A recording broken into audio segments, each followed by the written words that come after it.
Happy New Year to you all.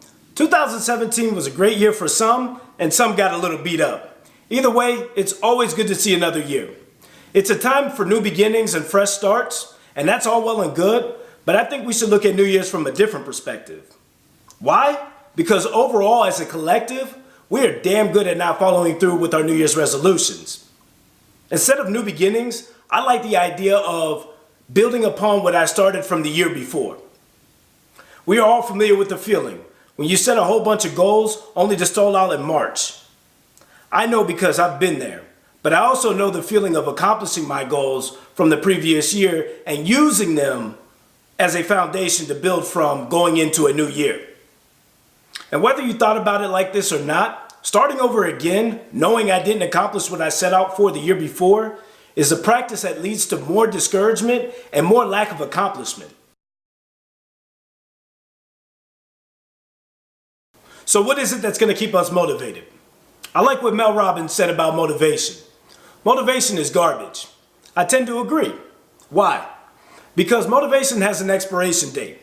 Think about it. Is the strength of your motivation the same come mid-March as it is on January 1st? It's not, is it? If you have goals to hit the gym, as many of us do at the first of the year, have you noticed that your motivation to continue tires out before your body does? So, what is it that's going to help us stay on track? It's my belief that it starts with awareness first. Being aware of the fact that the motivation you feel right now is going to expire is what helped me to release my dependency on the feeling of motivation to accomplish my goals. So it really takes a moment of realness with yourself that you're not always going to feel like doing what it takes to achieve your New Year's resolutions. It's okay and it's normal to lose that driving feeling, and once again, being aware of the fading motivation is what helped to keep me going on those days when I don't feel like it begins to take over.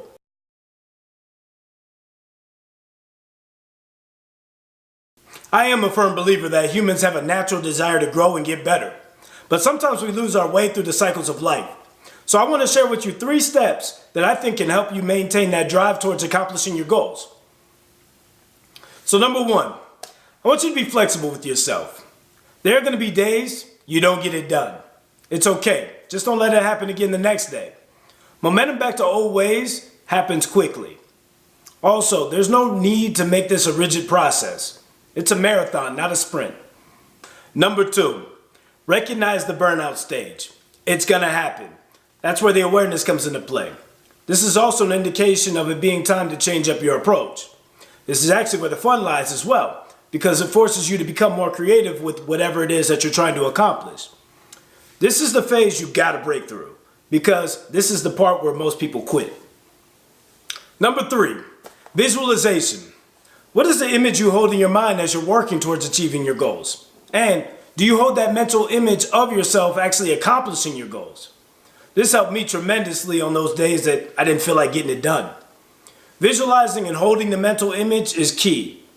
Lastly, visualization also helps you to recognize your purpose, and ultimately purpose is what drives us. No purpose, no drive. No drive equals starting all over again on January 1st, 2019, and nobody wants that.